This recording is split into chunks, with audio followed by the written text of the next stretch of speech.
विविधता की शक्ति के साथ हम अपने संगठन के संकल्प को विस्तारित करें देश में।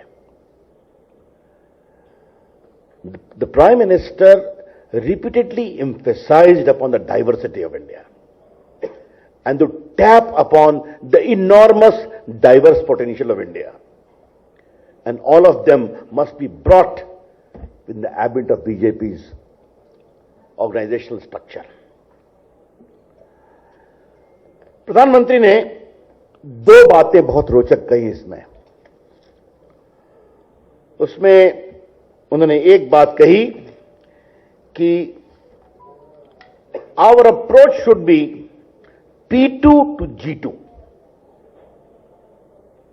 हमारा उद्देश्य P2 से G2 का होना चाहिए, मतलब pro people, pro active governance,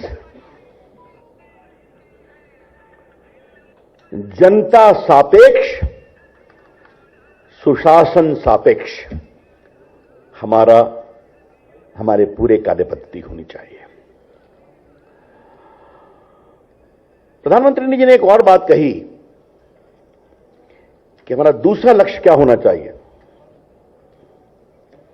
दूसरा लक्ष्य यह होना चाहिए कि हम देश के सामने यह स्पष्ट अपना आचरण रखें कि फ्रॉम अपीजमेंट टू फुलफिलमेंट, तुष्टीकरण से तृप्तिकरण। लेट मी रिपीट, हमारी सोच होनी चाहिए तुष्टीकरण से तृप्तिकरण, फ्रॉम अपीजमेंट टू फुलफिलमेंट। और ये जब हम करेंगे, जो हम कर रहे हैं, तभी हम, जो हमारा लक्ष्य है, एक भारत श्रेष्ठ भारत, सबका विकास, सबका विश्वास, सबके साथ सबका प्रयास।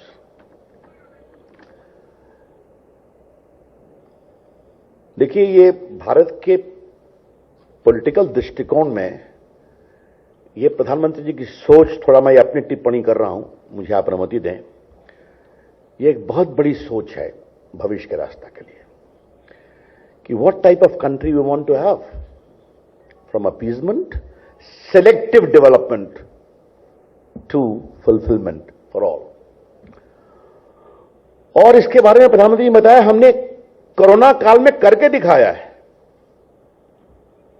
ऐसी बात नहीं है कि हम उसमें एक चैलेंज आया, दुनिया की बड़ी बड़ी ताकतें परेशानी में आई, हम भी आए, लेकिन जैसे हमने ऑक्सीजन की व्यवस्था की, बाकी की उसकी चर्चा आपके सामने हो चुकी है, प्रस्ताव में आई है। लेकिन प्रधानमंत्री ने कहा कि 200 करोड़ लोगों को डोज देना डबल, और फ्री ऑफ कॉस्ट देना, और दुनिया में 25 करोड़ वैक्सीन पहुंचाना, तो यह भारत की एक बड़ी ताकत आई है।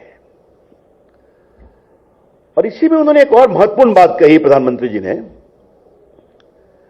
कि जबकि कोरोना काल में दुनिया की अर्थव्यवस्था हिल गई है, महंगाई बढ़ी है, ग्लोबल सप्लाई चेन डिसलोकेटेड है, तब भी भारत की विकास दर 8.2% प्लस है।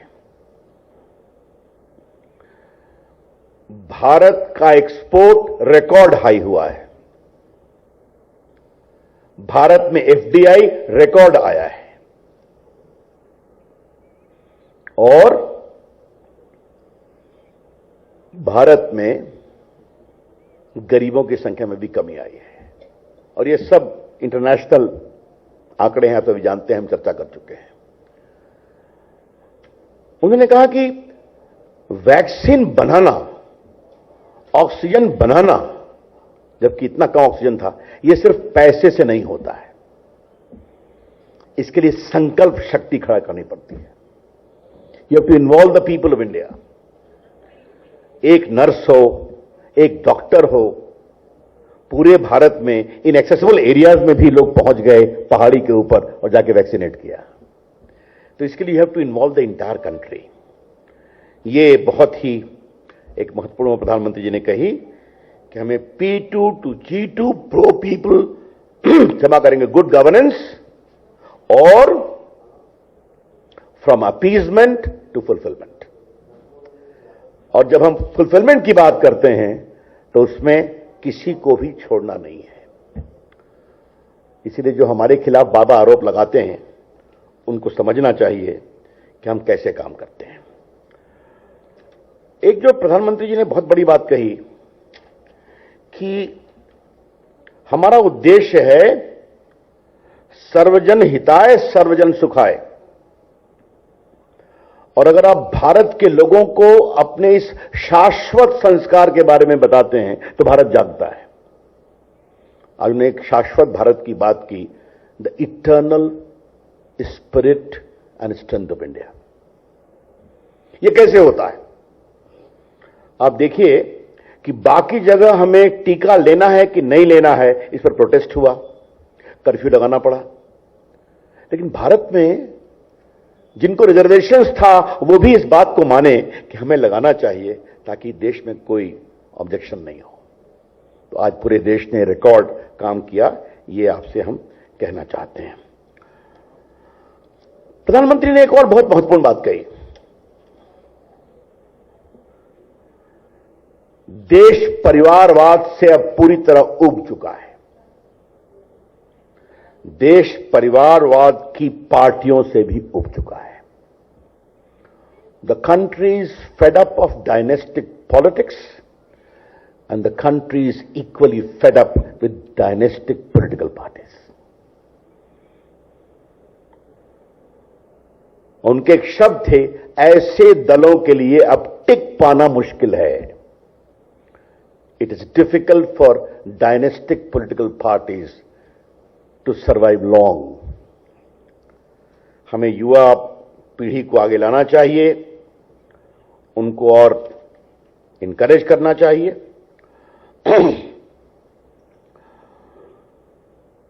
आज प्रधानमंत्री ने एक और बहुत बड़ी बात कही कि आज जो हमें आलोचना करते हैं कि हमारे डेमोक्रेटिक क्रेडेंशियल्स पर सवाल करते हैं, उनका अपना क्या हाल है? उनके ऑर्गेनाइजेशनल स्ट्रक्चर में कितना डेमोक्रेसी है? और जिस तरह से स्टेक होल्डर कंसल्टेशंस करके हमने चिंता की है और जो उन्होंने बताया आपने देखा होगा, तो ये बहुत बड़ी बात है।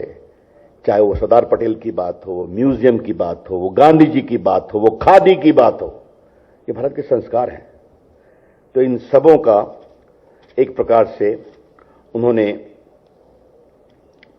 विस्तार से हम इसको आगे ले जाएं। प्रधानमंत्री ने एक और चर्चा की कि तेलंगाना में एक नया प्रयोग हुआ है। हम सभी जो राष्ट्रीय वर्किंग कमेटी के मेंबर्स थे, हम लोग को 2 दिन यहां की 119 कॉन्स्टिट्यूएंसी में जाने के लिए कहा गया था। तो जितने प्रमुख लोग हैं वर्किंग कमेटी में, और हमें से कहा गया कि 2 दिन पहले हैदराबाद पहुंचिए और हैदराबाद से एयरपोर्ट से ही डिस्पैच हो जाइए। मित्रों, जो हमारे मित्र हैं जानते होंगे कि मैं विद्यार्थी परिषद से कार्यकर्ता रहा हूं, बहुत संगठन का काम किया है। लेकिन इतना सुखद अनुभव हमें बहुत कम हुआ जो 2 दिन हमने वारंगल में बिताया। It was a unique experience for all of us, and सबका यही सोचना था। सुबह से शाम तक दलित बस्ती में जाना, युवकों के कार्यक्रम में जाना, महिला मोर्चा के कार्यक्रम में जाना, उसके बाद जो जनसंघ के समय के कार्यकर्ता हैं, बूढ़े हो गए हैं, उनके परिवार में मिलना, मीडिया से बात करना, फिर इंटेलेक्चुअल्स, डॉक्टर्स, प्रोफेसर्स से मिलना, सीएस से, व्यापारियों से मिलना, और सबसे बड़ी बात कि ये भारत का अमृत काल है आजादी का, तो वहां के हिस्टोरिकल मॉन्यूमेंट्स पे भी विजिट करना। और मैं अपने विशेष रूप से तेलंगाना की प्रेस का बहुत अभिनंदन करूंगा। मैं वारंगल बहुत दिन के बाद गया था और वहां जो 2 अपनी जो भद्रकाली मंदिर है उसका दर्शन करना, जो हजारों साल पुरानी, और जो वहां काकतिया फोर्ट है वारंगल फोर्ट, मैं आपसे रिकमेंड करूंगा, जाना चाहिए। What a great creation of India's historical legacy of the Kakatiya dynasty.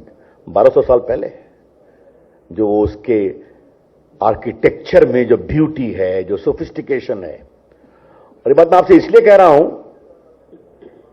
कि खिलजी वंश ने उस पर हमला किया और वो मिट्टी के अंदर चला गया, और आजादी के बाद से भी मिट्टी के अंदर था। अटल बिहारी वाजपेयी की सरकार ने उसको आर्कियोलॉजिकल सर्वे ऑफ इंडिया से एक्सकेवेट कराया, और आज तो और भी बढ़िया हो रहा है। तो ये हम लोग के लिए बड़ा अनुभव था। और ये प्रधानमंत्री ने कहा ये कार्यक्रम अब आगे से हर प्रदेश में किया जाना चाहिए कि हमारे प्रमुख लोग फील्ड में विजिट किया करें। प्रधानमंत्री जी ने एक और बात कही कि आजादी के अमृत महोत्सव क्या बीजेपी का कार्यक्रम है क्या, ये नरेंद्र मोदी का कार्यक्रम है क्या? भारत के 75 साल पूरे हो गए, तो इसमें तो सबों को गर्व करना चाहिए। कांग्रेस पार्टी कहती है कि आजादी के आंदोलन के एकमात्र कंट्रैक्टर हम ही हैं, हमने आजादी दिलाई, तो उनको किसने मना किया? आप भी सेलिब्रेट करो। लेकिन विरोध के लिए विरोध, हर चीज का विरोध, तो हमें इस परसिस्टेंट नेगेटिविटी से अपने लिए पॉजिटिविटी रखनी है।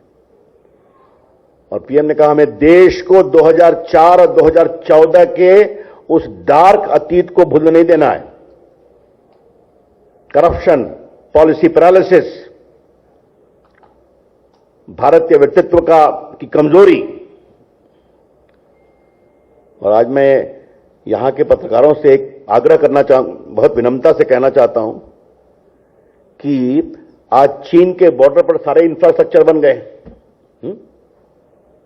ये पीएम का पार्ट नहीं, लेकिन 2004 और 14 के बीच की कहानी का क्या अंतर है। गडकरी जी राष्ट्रीय अध्यक्ष थे, मैं महामंत्री था, तो राजनाथ की अध्यक्षता में एक कमेटी बनी थी कश्मीर के हाल देखने के लिए। हम लोग 10-15 लोग थे, 20-25 बार गए। तो लद्दाख में बताया वहां के मुखिया ने, जब सड़क बनती है तो वहां से चाइना विरोध करते हैं तो सड़क रुक जाती है। तो हमने आगे सवाल पूछा क्या बात है? There is a official stand of the then government कि हमें इंफ्रास्ट्रक्चर को बना करके चाइना को इरिटेट नहीं करना है।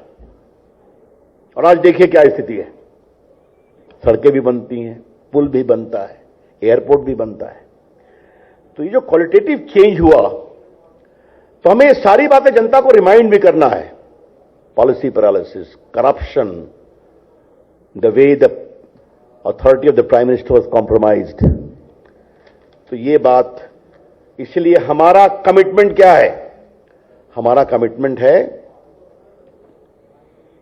देश को दुनिया की एक बड़ी ताकत बनाना, ग्रेट हाइट पे ले जाना।